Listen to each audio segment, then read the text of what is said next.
Olá, seja muito bem-vindo. Estamos começando mais um Rumo Certo. Bom, a gente sabe, né, da importância do planejamento, né, de traçar metas bem definidas para o crescimento da empresa, para melhorar a produtividade a cada período, né?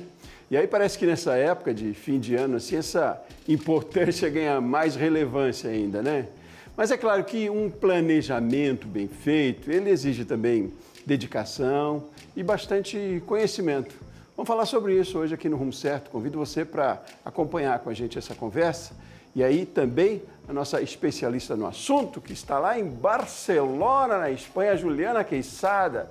Ela é fundadora e CEO da agência Queixada Comunicação, que tem escritórios aqui, tem na Espanha, tem em Portugal. Oi, Juliana, muito bom ter você aqui conosco. Seja muito bem-vinda.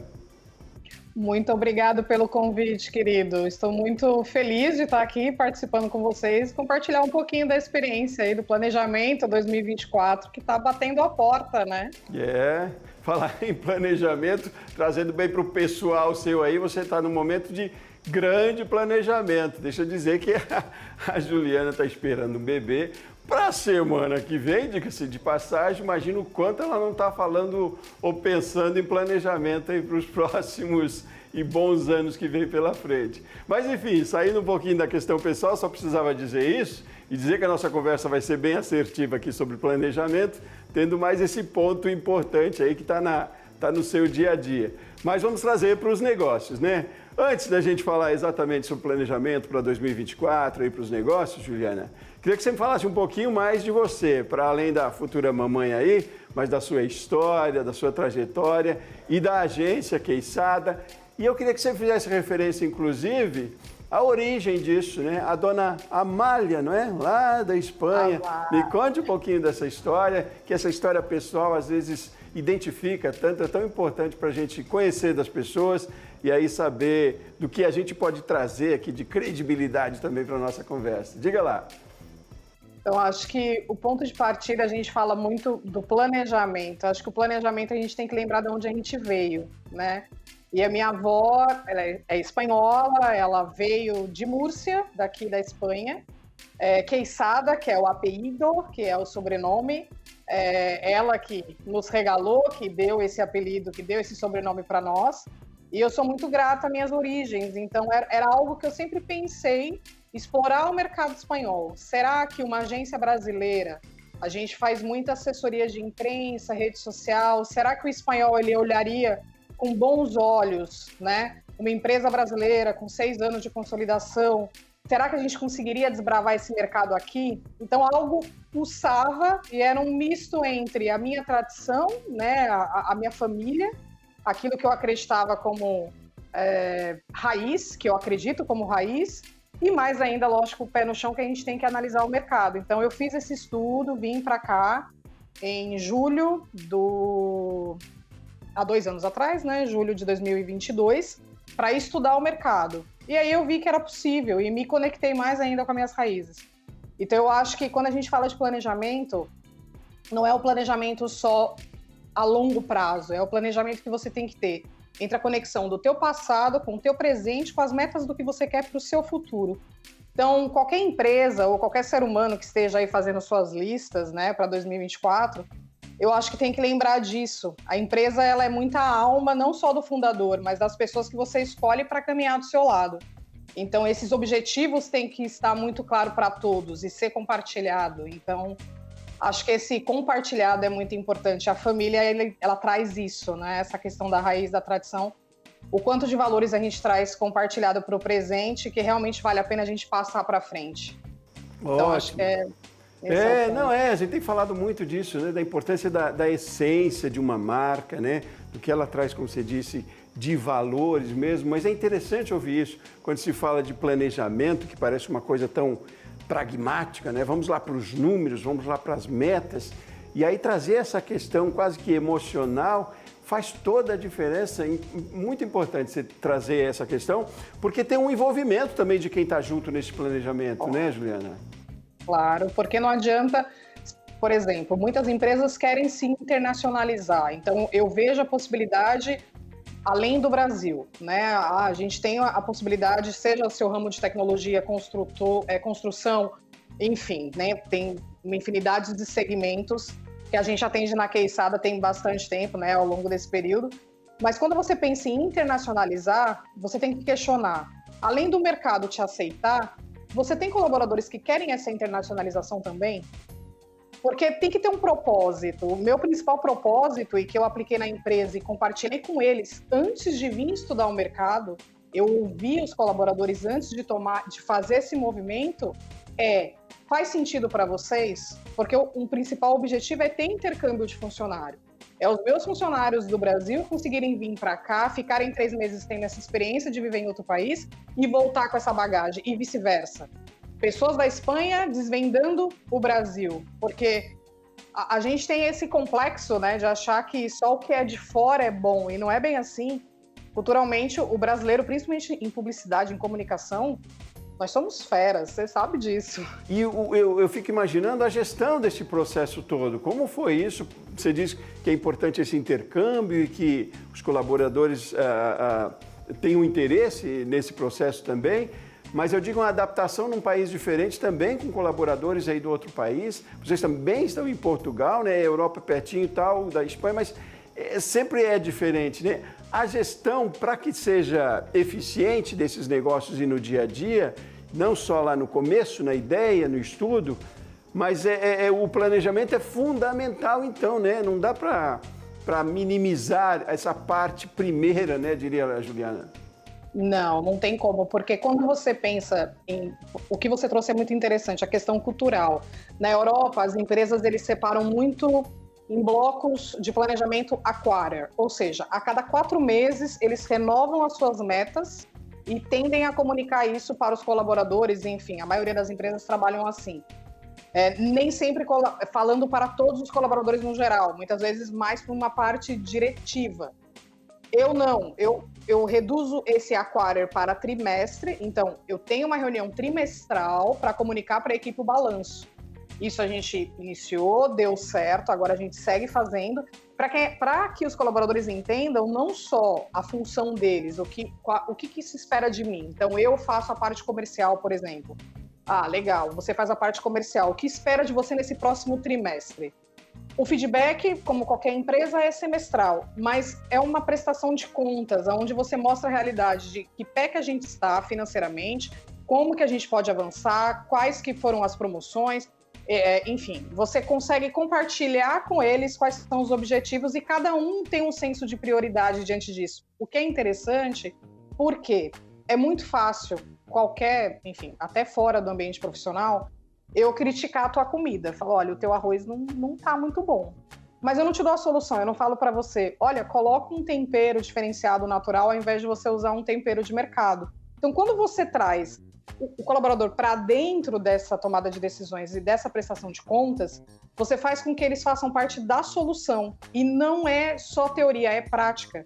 Mas me chama a atenção também, você com 6 anos de empresa fundada aqui no Brasil e ter esse crescimento já a ponto de expandir, e não só expandir em termos de escritório, né? Que vocês têm um escritório na Espanha, tem outro em Portugal, né? Mas expandir em termos de atendimento mesmo. Vocês estão em quantos continentes? Vocês estão no mundo inteiro quase atendendo, e com um grande mix de empresas, de setores, de segmentos, né? E aí eu fico imaginando o processo que foi desse planejamento todo e da gestão, quer dizer, se atribui a esse crescimento, a um planejamento bem feito, onde é que foi o grande acerto, desde que você fundou a Queissada até agora, que você tem visto, puxa, foi por aqui que deu certo. Muito do planejamento, é claro, né? Mas que outras estratégias que deram tão certo e de um crescimento, eu diria rápido, é um crescimento rápido em 6 anos, né? Não? Foi rápido. Que eu posso te falar, assim, com assertividade, em uma palavra, pessoas. Escolha os colaboradores que você vai ter do seu lado. Porque os colaboradores, eles têm que compartilhar dos mesmos valores que você. Eu sempre tive uma cabeça muito internacional mesmo, no sentido de podemos explorar o mundo se falarmos outros idiomas. Então, sempre tive essa premissa. Aprender o inglês, aprender o espanhol. Estou na Catalunha, Barcelona, então tenho o catalão, que é o meu próximo desafio de idioma, que não é algo simples, não é algo fácil. mas é algo que tenha pessoas curiosas. Então, eu acho que eu sempre prezei muito por isso. Acho que o principal, além de pessoas, é você não ter o preconceito com pessoas. Então, tenha um time diverso. Isso eu sei que é muito comum as empresas falarem, mas na prática é complicado. Não é fácil você ter faixa etária diferente. Você ter um funcionário que tem 50 e ter uma funcionária que tem 20. Muita gente fala, mas a diversidade promove coisas boas, promove, mas tem os seus desafios. A gente está falando de eras completamente diferentes. Mas isso é o principal diferencial na prática. Eu acho que eu consegui crescer dessa forma porque eu sou completamente contra o etarismo, assim como qualquer outro tipo de preconceito em relação a mercado laboral. Acho que todo mundo tem para contribuir, desde um estagiário que tem 18 anos, que está ali no primeiro ano de faculdade, o que ele viveu. A minha analista, por exemplo, que cuida de Queensland, que é o governo de Queensland que a gente tem da Austrália, que lidera o projeto, ela tem mais de 40, que é a minha faixa etária, é o caminho que eu segui. Mas o estagiário de 18 ensina ela todos os dias. Então, eu acho que essa importância de você ter um time diverso e que realmente acredite nessa internacionalização e acredite que a gente pode ir além do Brasil é muito importante. O Brasil é importantíssimo, óbvio. Olha o tamanho do nosso país. Eu sou apaixonada pelo Brasil. Né? Espanha e Portugal perto do Brasil, o que é o Brasil? O Brasil é um país continental. Você fazer comunicação no Brasil é completamente diferente de você fazer comunicação aqui na Espanha, onde eu estou. Completamente diferente. Né? Mas é uma bagagem tanto, eu imagino, que o Brasil proporciona, né? Exatamente, o nosso país é maravilhoso. Então, eu acho que esse é o caminho. São pessoas, é um planejamento, óbvio, financeiro, numérico, 100%. Você tem que ter esse planejamento. Eu tenho esse planejamento para os próximos 5 anos. Quero chegar, como Daniela Kleiman fala, nos próximos 10, ainda não tenho uma década, mas próximos 5 anos eu tenho. E a empresa tem, né? Não eu. Maravilha. Mas eu acho que o importante são pessoas. Muito bom. Para além da técnica, né, Juliana, nas corporações. É que é preciso, claro, precisa ter o conhecimento técnico, precisa desenvolver, mas essa relação comportamento, relação humanizada, é um ativo cada vez mais forte, que realmente a gente tem ouvido muito falar nisso, tem falado muito sobre isso, imagino o desafio que seja na prática para quem está dentro, mas é necessário, né? É possível, é viável, você é um exemplo para a gente aqui. E aí eu gosto muito nesse primeiro bloco de justamente trazer isso, a experiência, a história da pessoa, né? A origem que ela tem, porque isso é muita informação, isso é instigante também para outra pessoa, né? E a gente fala, claro, das coisas pontuais que são necessárias, que preconizam no mercado, talvez, na questão aqui do planejamento. Mas então, dito isso, no primeiro bloco a gente vai fazer um intervalinho, no próximo então a gente entra nessas questões mais técnicas, eu diria mesmo, sobre planejamento. A gente está aí na boca de 2024, por onde a gente deve começar, independente do nível, do perfil da sua empresa, mas tem algumas orientações que ainda dá tempo para a gente fazer, sempre dá tempo se a gente quer, né? Se tiver boa vontade, sempre dá tempo. Intervalo rapidinho, Juliana, a gente segue na conversa daqui a pouquinho, tá bom?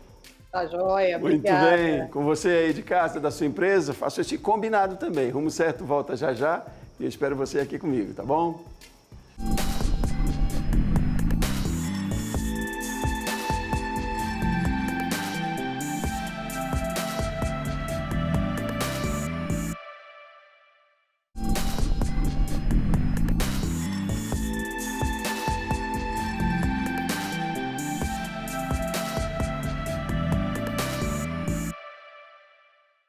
De volta com o Rumo Certo, seja muito bem-vindo, seja muito bem-vinda. É muito bom ter você aqui conosco, de onde você estiver, no Brasil ou fora do Brasil, como é o caso da nossa entrevistada de hoje, a Juliana Queixada, e a gente está falando sobre planejamento. Continuamos na conversa?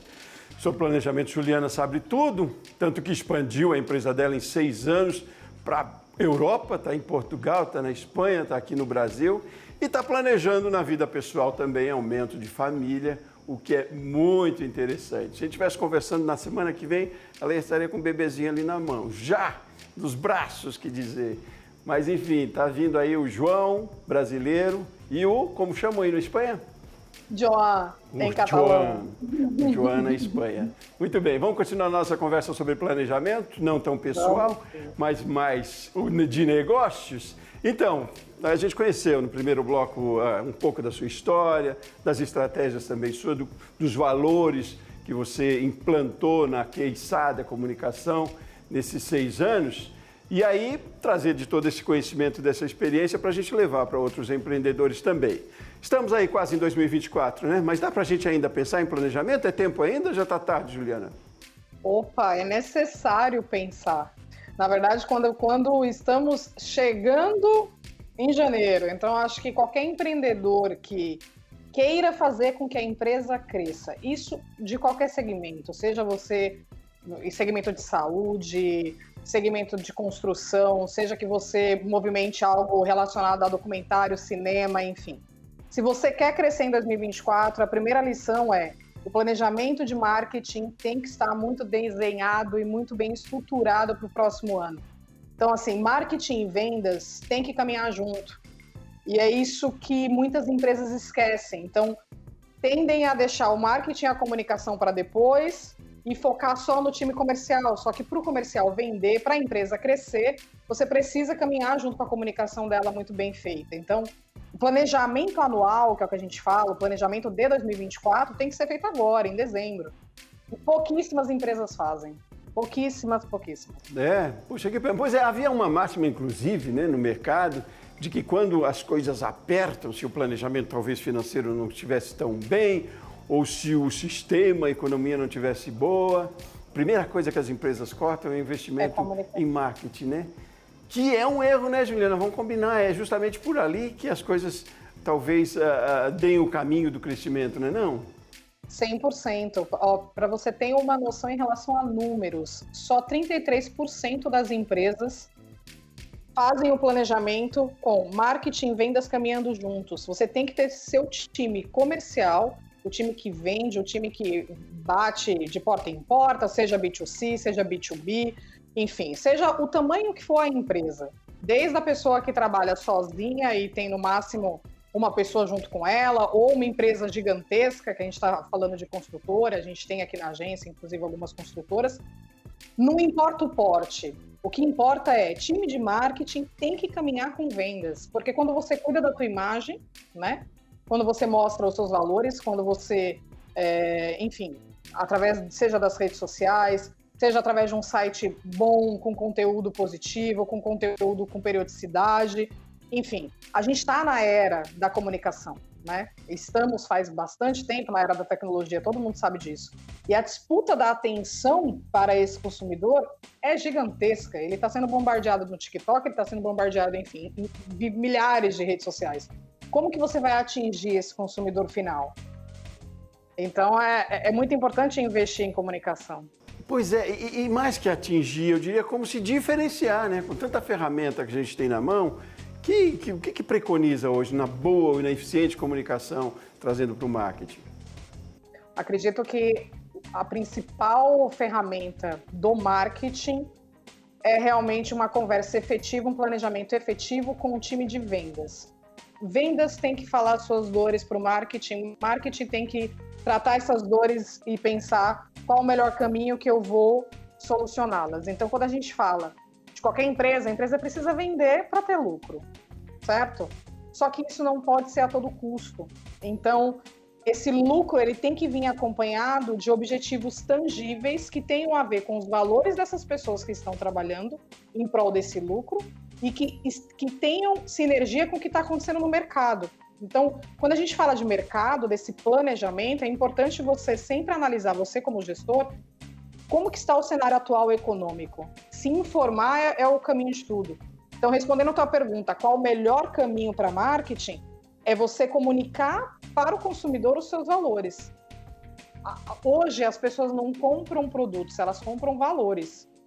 Né? Você compra o valor do negócio, da marca. Hoje não é mais, eu compro para mostrar. Não, hoje o consumidor ele mudou. Ele adquire aquilo que ele acredita efetivamente. Até porque o nosso valor, o dinheiro ficou mais curto. A gente pensa onde a gente vai colocar o nosso dinheiro. Então, ele tende a investir em marcas que conversem com eles e que tenham os mesmos propósitos. Então, a empresa hoje não é a empresa é um coletivo, não é mais, não funciona mais dessa forma, são as pessoas que fazem a empresa, e isso é um fato. E eu acho que tem muitos gestores que esquecem disso. Certo. Juliana, para a gente indo já concluindo a nossa conversa, vamos entender, então, aliás, feito esse entendimento, ou tido esse entendimento, né, do que é, então, um planejamento, como ele deve ser feito, mas queria entender na prática. Então, tem alguns pontos específicos para a gente já começar, finalzinho do ano, mas ainda é tempo para começar, como esse planejamento pode ser traçado? O planejamento pode ser traçado e deve ser traçado agora na reta final de dezembro, onde você tem que olhar para o ano todo. Então, o primeiro passo, eu aponto 5 passos, né? São 5 direções, cada um tem o seu nível de prioridade. O primeiro passo é você sentar com os seus gestores, depois você vai passar isso para os colaboradores, é importante ouvi-los, mas no primeiro momento isso ser a base de gestão.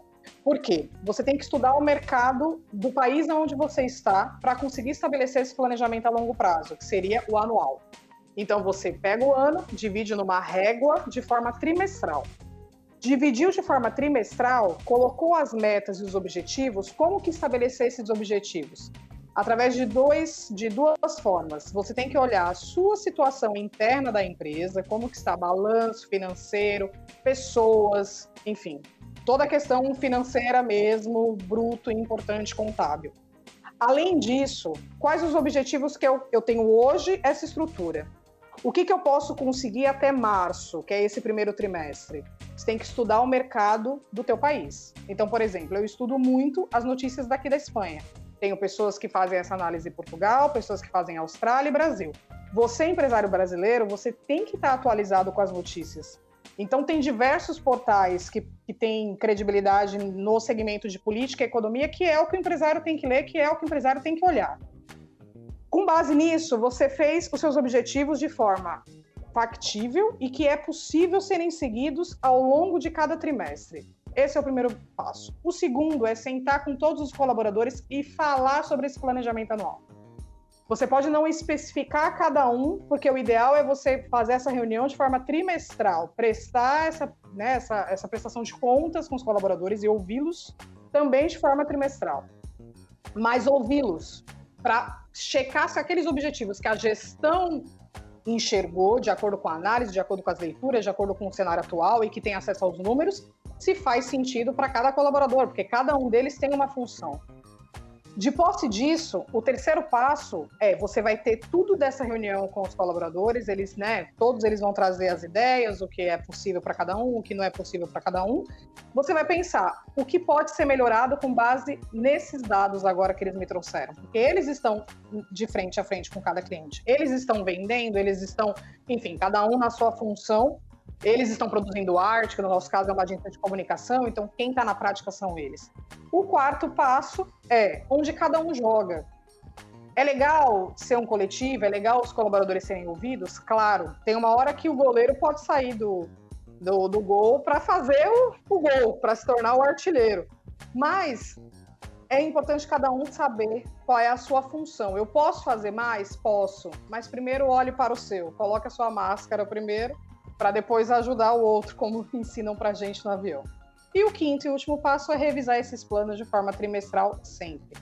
Então, acho que a lição de casa é faça um planejamento trimestral e converse com o seu time de forma trimestral. Tenha essa devolutiva. Ótimo. E se coloque sempre na condição de mudar se for necessário, né? Rever se for necessário, né? Interessante você trabalhar em 3 meses, porque o tempo é curto, dá tempo para mudar muita coisa também. Ô, Juliana, a gente falaria muito mais sobre isso, sobre planejamento, sobre vida, sobre filhos até, eu diria, mas a gente precisa encerrar essa conversa por aqui hoje. Muito obrigado pela sua participação, sucesso cada vez nos seus negócios, na vida pessoal, um bom parto, como se diria, uma boa hora, como diriam antigamente. Fique com Deus, tudo de bom para você e obrigado por hoje, viu? Muito obrigada, querido. E espero que a gente possa conversar outras vezes. Vários temas ainda. Com certeza. Um abraço grande. Até mais. Um beijo. Até. Tchau, tchau. Muito bem, você de casa, você aí da sua empresa que acompanhou essa conversa para lá de interessante e planejada, eu agradeço muito pela sua audiência, pela sua participação da sua forma aqui com a gente no Rumo Certo. Eu volto no próximo programa. Um forte abraço e até mais.